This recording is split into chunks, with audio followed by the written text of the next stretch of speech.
en ce mois d'avril, dont nous avons donné le thème de Jésus revient.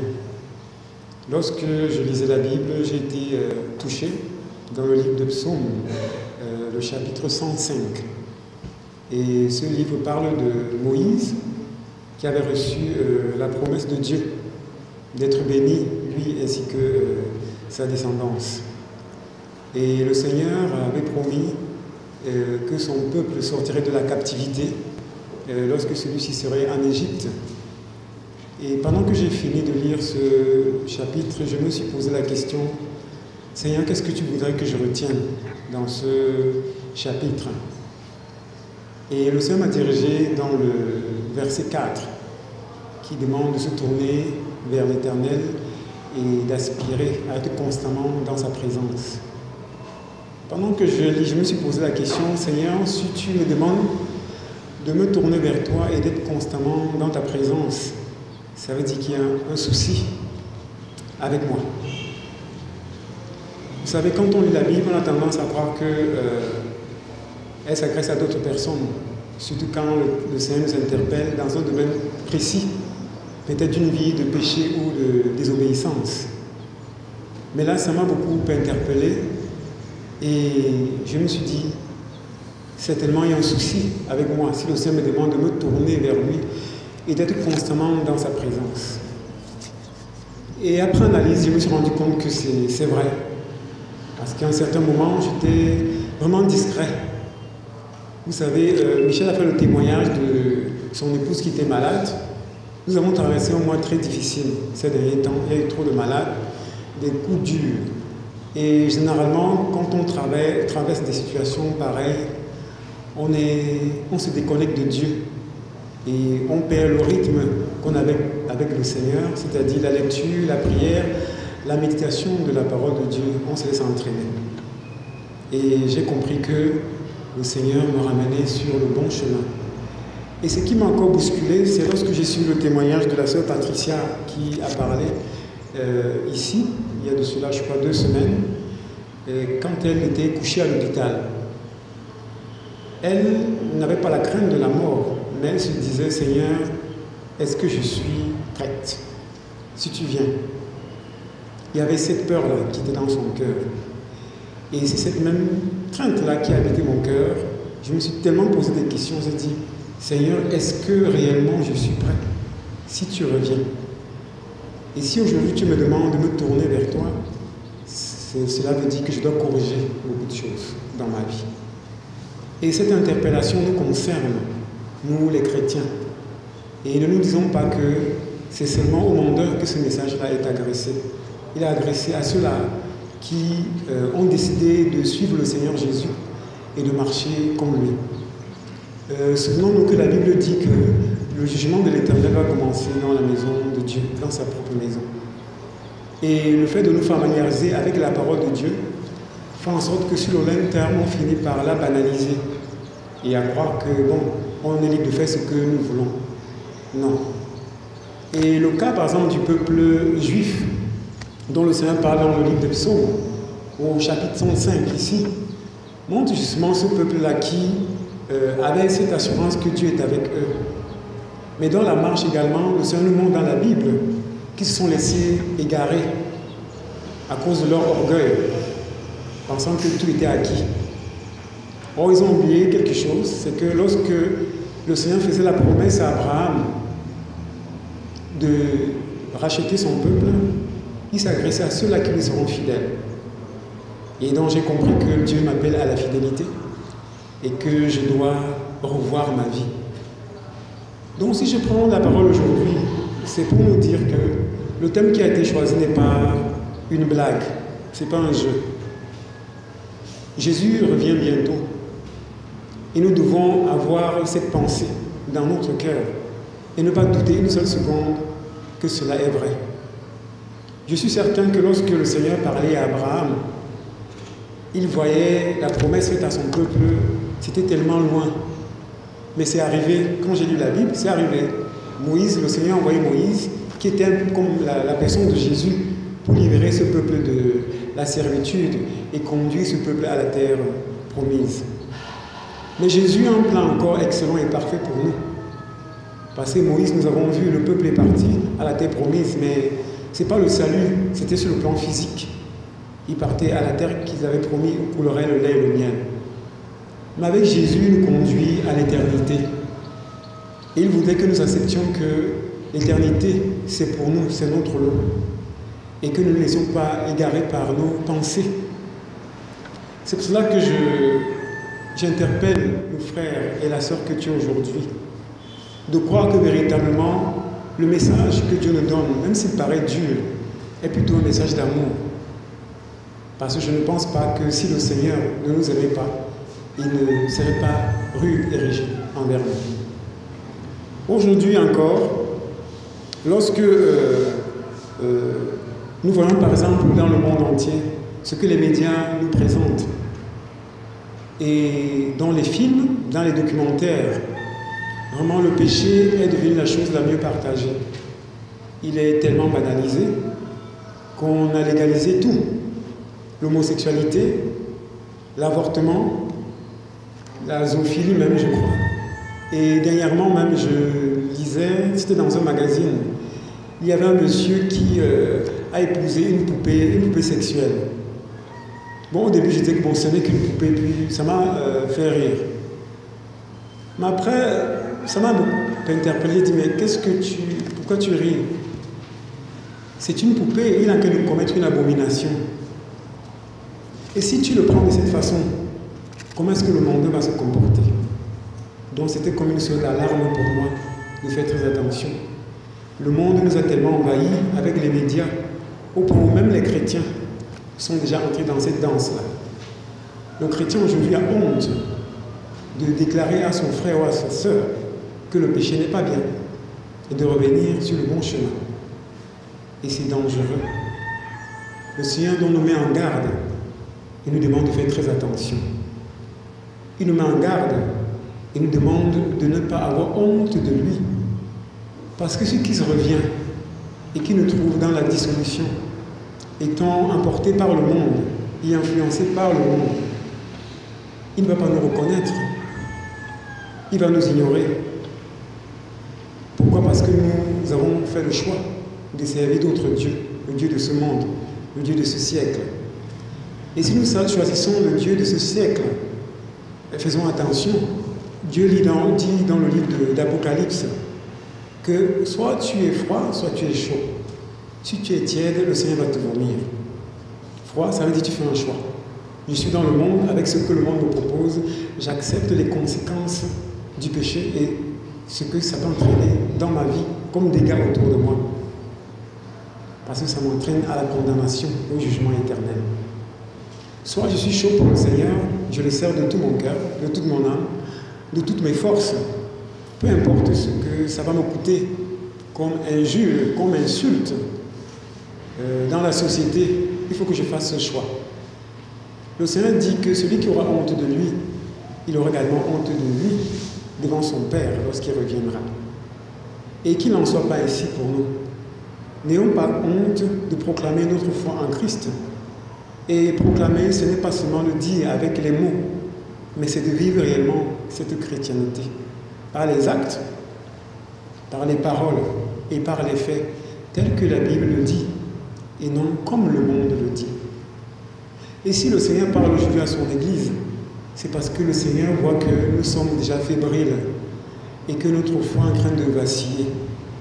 Nous devons nous ressaisir et ne pas prendre les choses du monde pour l'amener dans la maison du Seigneur.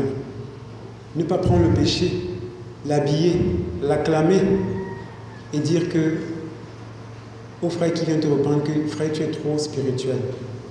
C'est pas bon, il faut marquer sa différence. Et quand on marque la différence en tant qu'enfant de Dieu, Dieu se réjouit de nous. Et souvent, la Bible dit, Jésus-Christ a été insulté, il a été rejeté, mais il est demeuré ferme. Et si on l'a fait au bois vert, à combien de fois de raison le bois sec que toi et moi nous sommes, qui avons été rachetés à grand prix, et ce par sa grâce. C'est donc une interpellation pour nous. N'ayons pas honte de proclamer notre foi et de la vivre véritablement. Parce qu'au travers de nos attitudes de foi, nous pouvons sauver des âmes qui peuvent s'égarer autour de nous. J'en veux pour témoignage des expériences vécues. Au départ, moi, quand j'avais donné ma vie au Seigneur, j'avais honte de parler de Christ. Et j'avais honte de dire que je suis chrétien, parce qu'il y avait ce côté insulte qu'on nous envoyait. Ce sont les born again, on dit Jesus Bum, dans des expressions qui faisaient un peu rire et qui nous tournaient dans le ridicule. C'était difficile. Mais je me suis rendu compte qu'il fallait que je fasse un choix, que je me fasse violence. En fait, si je parle à un frère, je parle à une sœur, je parle à quelqu'un aujourd'hui dans son cœur, afin qu'il est dans la même, que cette personne est dans la même condition, qu'elle se ravise. Quand réellement j'ai commencé à me faire violence et que j'ai demandé au Seigneur de me donner la force d'afficher ma personnalité en Christ, qui est la meilleure, j'ai vu ce que ça produit autour de moi, parce que même ces personnes qui au départ affichaient un certain rejet, mais le monde nous observe beaucoup. Et la parole de Dieu qui dit que le monde entier attend avec un ardent désir la révélation des fils de Dieu est vraie. Même si je vois le mondain te traiter de tous les mots, c'est parce qu'il veut juste te titiller. Si tu es vrai, il connaît ton identité. Et quand il connaît ton identité, il sait qu'il y a une solution en toi. Et la solution, là, c'est la vie en Jésus. Et ce qui est arrivé par la suite, c'est que, justement, j'étais souvent très surpris de voir des personnes qui viennent m'aborder et disent « Est-ce qu'on peut te voir en aparté ?» Pourquoi dit « Voici telle situation que je suis en train de traverser. » Mais je sais déjà là où tu vas me conduire, parce que tu vas me parler de Dieu. C'est pour cela que je suis venu. Du coup, ça m'a rassuré. J'ai dit « Ok, ça veut dire que le Seigneur fait un travail en moi. Si déjà le païen peut voir Christ en moi, ça veut dire que le Seigneur a accompli son œuvre. » Et ça m'a encore conforté en cela et je m'en suis réjoui. C'est ça qui a galvanisé davantage ma foi. Et c'est ce que le Seigneur nous interpelle aujourd'hui. Parce que voyons certainement que nous allons à la dérive et que le monde est en train de nous influencer, que nous fassions très attention et que nous retournions dans nos premiers amours, l'attachement au Seigneur Jésus. Parce que s'il revient, est-ce que réellement il va nous trouver en place? Est-ce que réellement il va nous trouver dans la fidélité? Je me pose ces questions. Et souvenons-nous de Noé, de son temps. Le Seigneur avait voulu détruire la terre. Mais en lui, il s'était réjoui. Il a dit à cause de lui, il va sauver la race humaine. Alors le Seigneur a visité Noé et lui a mis à cœur de construire l'arche. Et pendant que Noé le faisait, il était moqué, on l'insultait. Et la Bible dit même que les gens se mariaient, les parents épousaient leurs enfants, dont la vie était belle. Rien ne présageait des malheurs, le déluge. Mais Noé était attaché à Dieu. Il avait la promesse que ce que Dieu a dit, il va l'accomplir et que viendrait la fin. Et gloire soit rendue à Dieu, sa fidélité a payé. Et lorsque le moment du déluge est venu, Noé était prêt. Il a sauvé sa famille aussi. Donc le Seigneur nous parle aujourd'hui de faire comme Noé. Ne regardons pas au monde, ne regardons pas aux circonstances qui sont en train de se dérouler. Les gens se marient, font la fête, construisent des immeubles, tout est beau, tout a l'air bien. Mais le Seigneur peut nous surprendre à n'importe quel moment. Est-ce que s'il nous surprend, nous serons vraiment prêts? Souvenons-nous du temps de Sodome et de Gomorrhe, lorsqu'il a envoyé ses anges aller parler à Lot. Le monde était dans la débauche. Et je ne pense pas que ces pécheurs pouvaient imaginer que quelques instants après, le Seigneur allait détruire toute la ville de Sodome et Gomorrhe. Mais le Seigneur l'a fait en un instant. Il était trop tard pour les pécheurs de se repentir. Donc le message d'aujourd'hui, c'est pour nous encourager à être comme les disciples à l'époque où Jésus partait. Il leur avait fait cette promesse qu'il reviendrait.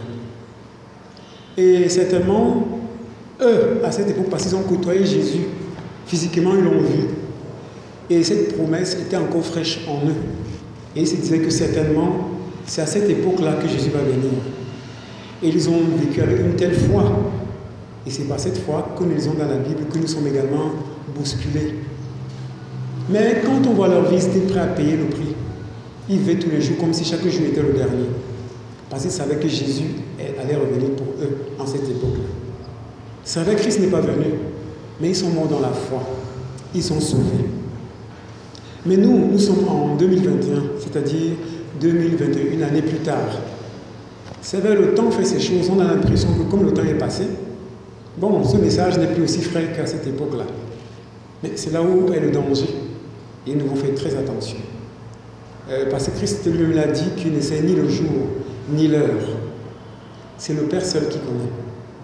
Donc lui-même Christ avait dit qu'il ne sait pas. C'est seul le Père. Donc ça veut dire que le Seigneur Jésus peut revenir aujourd'hui, demain à n'importe quelle heure. Et puis même il peut revenir sous plusieurs formes. La mort peut te faucher. Et si tu meurs, où est-ce que tu vas passer ton éternité? Si tu étais dans le péché et que tu avais régné Christ, est-ce que tu es sûr que là tu serais sauvé? Je ne pense pas. Un accident peut nous arriver, des situations peuvent nous arriver à n'importe quel moment. Et ce message doit résonner dans nos esprits avec la même fraîcheur que ça a résonné dans l'esprit de ces disciples-là. C'est pour cela que quand je lisais, je me dis, si le Seigneur me demande de me tourner vers lui, ça veut dire que je dois être constamment dans sa présence, comme la parole le dit. Parce que quand nous sommes constamment dans la présence de Dieu, nous recevons ses instructions au quotidien. Sa crainte nous habite au quotidien. Le monde ne nous envahit pas. Bien au contraire, c'est nous qui influençons le monde par la vie de Christ qui est en nous. Et l'autre danger aussi qui est dans ça, c'est ne faisons pas aussi comme ces mondains qui disent « Laisse-moi d'abord vivre ma vie, j'aurai le temps. Même avant ma mort, je vais confesser Christ sur mon lit d'hôpital. » Est-ce que Dieu te donnera l'occasion de le confesser réellement sur le lit d'hôpital? Il y en a qui meurent violemment et c'est parti. Où passeront-ils leur éternité? Donc le Seigneur vraiment nous parle. Et il voudrait que nous fassions attention et que nous soyons en alerte. Et quand je lisais, j'ai compris aussi que me tourner vers le Seigneur, c'est de refuser de me tourner vers les hommes. Vous savez, beaucoup de gens, quand ils viennent à Christ ou bien dans la maison de Dieu, ils finissent par se familiariser à des serviteurs de Dieu, les considèrent comme des dieux. Ou bien que certains ont leurs faiblesses et les conduisent souvent dans des fausses doctrines au point de les égarer. Je me souviens, j'avais vu sur le net ce pasteur, je crois c'était en Afrique du Sud, qui avait conduit toute la foule, tous les fidèles à aller brouter de l'herbe. Je me souviens, je ne sais pas pourquoi il a demandé de brouter de l'herbe. Ils allaient manger de l'herbe, toute la salle est sortie, je ne sais pas trop pourquoi. Mais quand j'ai regardé, c'était vraiment extraordinaire, ça m'a donné la chair de poule. J'ai dit, mais comment est-ce qu'un homme de Dieu, entre guillemets, je précise même, peut ridiculiser l'humanité jusqu'à ce point? Et j'ai compris que le diable est très rusé. Et que, voyant que les hommes peuvent fuir l'extérieur pour venir dans la maison de Dieu, ils passent même par dans la maison du Seigneur pour détruire les âmes. Parce que souvenons-nous que le diable également se déguise en ange de lumière pour venir commettre les dégâts dans la maison du Seigneur. Parce que c'est que dans la maison du Seigneur, il y a des brebis de Dieu qui le cherchent véritablement et qui aspirent à être sauvés. Mais comment les tenir? Ils passent également par des serviteurs mal affermis qui ont fait des alliances avec le monde des ténèbres pour venir égarer les âmes qui recherchent Dieu. Et cette interpellation, Dieu voudrait donc, par cette interpellation, que nous plongeons nos regards dans la parole de Dieu.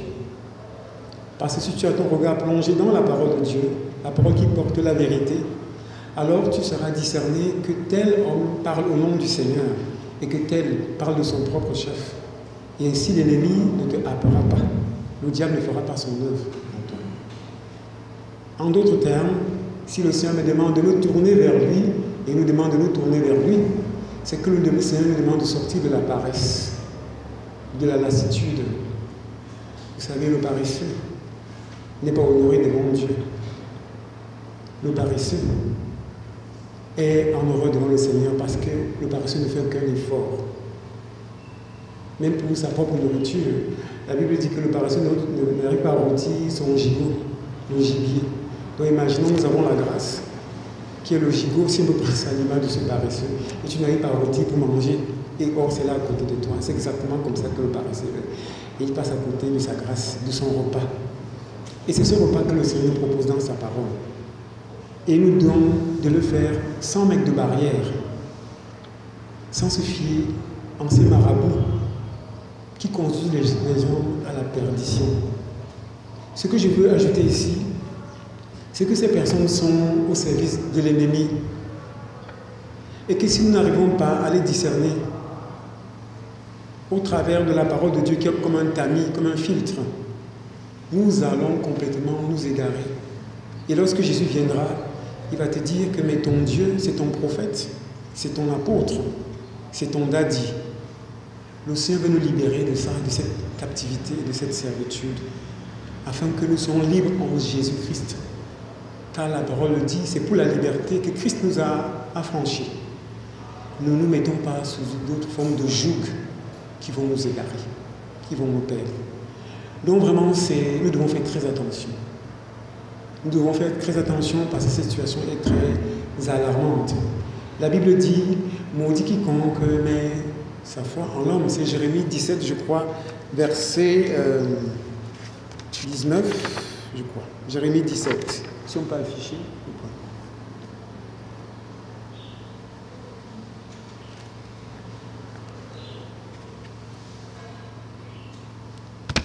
La Bible dit, maudit quiconque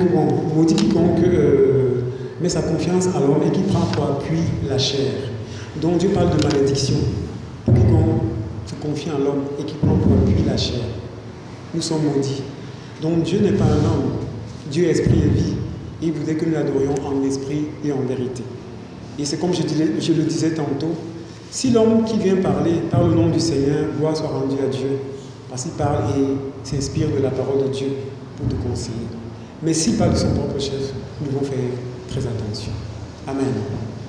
Je voudrais également ajouter ceci, que se tourner vers Dieu, c'est de refuser de s'accrocher aux idoles, aux objets, aux talismans. Et je vais lire le livre de Actes 17, verset 29. Acte 17, verset 29 dit ceci.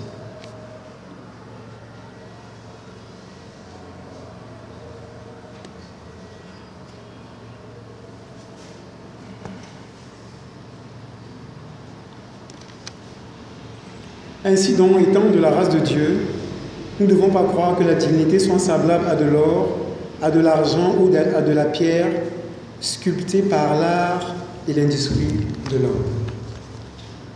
Donc se tourner vers Dieu, c'est de ne pas mettre notre foi en des objets. Vous savez, avec moi, je viens d'un milieu où je croyais en ça. Et je crois que Dieu était dans ces choses-là, ces objets. Mais la Bible m'a beaucoup parlé et les cas pratiquement également enseigné. Je savais bien dessiner, j'aimais faire les visages des personnes.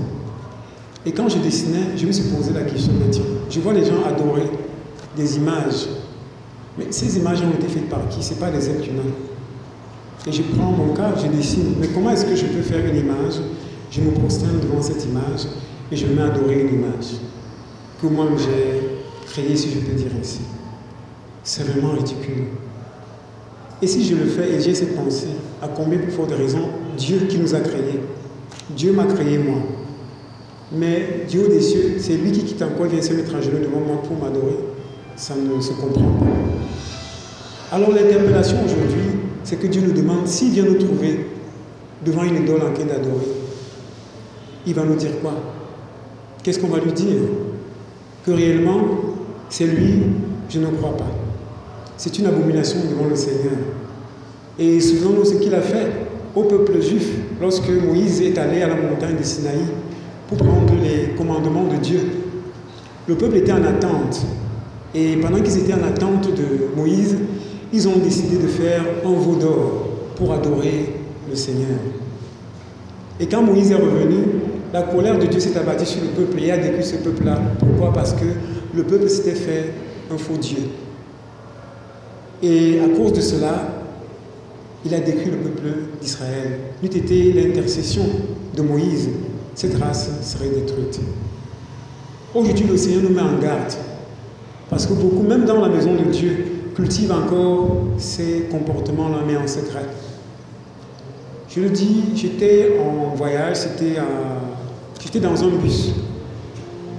Et il y avait un monsieur qui proposait, c'était des plantes naturelles. C'était une écorce pour soigner, je crois, la typhoïde ou le palu, c'est ce qu'il proposait. Et en même temps, il prêchait en proposant. Donc du coup, ça paraissait bon. Et les gens, dans le bus, disaient Amen et tout. Bon, ce qui m'avait touché, j'ai dit, enfin, j'ai trouvé un bus où les gens ne rejettent pas la parole de Dieu. Bon, si le monsieur prêche, tant mieux. Mais ce qui me marque à la fin, c'est quand il finit de présenter le produit, il dit, ok, voici les vertus du produit, mais maintenant, voici la cerise sur le gâteau. Il prend l'écorce, un bout d'écorce, il dit, avec cette écorce ici, tu peux aussi l'accrocher à la porte de la maison. Et quand tu vas accrocher, les démons ne peuvent pas entrer, les mauvais esprits. Le même bus dit Amen. Il dit, ah, si les gens disent Amen, les gens que j'ai cru que c'était les chrétiens, ça veut dire qu'il y a un souci, ça veut dire que je peux avoir des frères en Christ aussi qui sont dans le même cas de figure. Et pour moi, c'était vraiment une interpellation. Ça veut dire que notre foi peut être fébrile au point où on finit par avoir cette considération. Mais imaginons donc considérer le bois que nous brûlons, avec lequel nous préparons la nourriture, comme la Bible dit, comme notre Dieu. Dieu, donc, comment est-ce qu'il nous verra à ce moment-là? Je crois que sa colère serait très forte sur nous et nous réprimanderait violemment. Et j'ai compris que c'est un danger pour les enfants de Dieu, que de se laisser entraîner sans porter vraiment le regard sur ce que le Seigneur Dieu dit. Et je me dis toujours, si ces idoles-là pouvaient même parler, je crois qu'elles se moqueraient de l'homme. Imagine quelqu'un qui voyage, il arrive devant le bus, mais il se rend compte qu'il a oublié Dieu à la maison, qui est une image, et il va prendre son Dieu, remettre dans le sac pour voyager avec le même Dieu. Je pense que c'est ridicule. Rien que par la sagesse humaine, il y a des choses que Dieu nous demande d'observer, puisque même la nature nous parle. Des cas comme cela nous parlent et nous exhortent. Et Dieu veut nous sortir de cela, et c'est de la pure séduction. Dieu appelle les personnes qui font de telles œuvres des abominables devant sa face. Et la Bible même le dit, ces idoles ont la bouche, ne parlent pas, les mains ne palpent pas, les pieds ne marchent pas, les yeux et ne voient pas. Et les personnes qui font de telles pratiques sont exactement comme ces idoles. Ne voient pas, ne marchent même pas, sont sans vie devant le Seigneur. Et quand Christ reviendra, Christ ne reconnaîtra pas ces personnes-là, parce qu'elles se sont faites leur propre Dieu. Les arbres de la forêt, les talismans, les porte-bonheur, toutes ces choses-là que nous arborons et que nous croyons être Dieu matérialisé, c'est dangereux. Souvenons-nous que Dieu s'est matérialisé en la personne de Jésus et qu'il voudrait que nous vivions par la foi en ce Jésus-là qui est venu nous promettre le salut et qui nous a donné la promesse qu'il reviendrait bientôt et que nous devons être prêts à l'accueillir quand il viendra. Le Seigneur ne ment pas dans sa parole. Croyons en lui, croyons en cette parole, comme les disciples ont cru, comme ses serviteurs ont cru. Demeurons attachés avec la même fraîcheur, le même élan, le même zèle que les serviteurs ont eu. Lorsque Jésus leur faisait la promesse de revenir, nous avons vu les exploits que ces gens-là ont faits. Et c'est cette foi-là qui est témoignée dans la Bible, qui aujourd'hui nous bouscule, qui aujourd'hui nous donne d'être encore attachés à Dieu.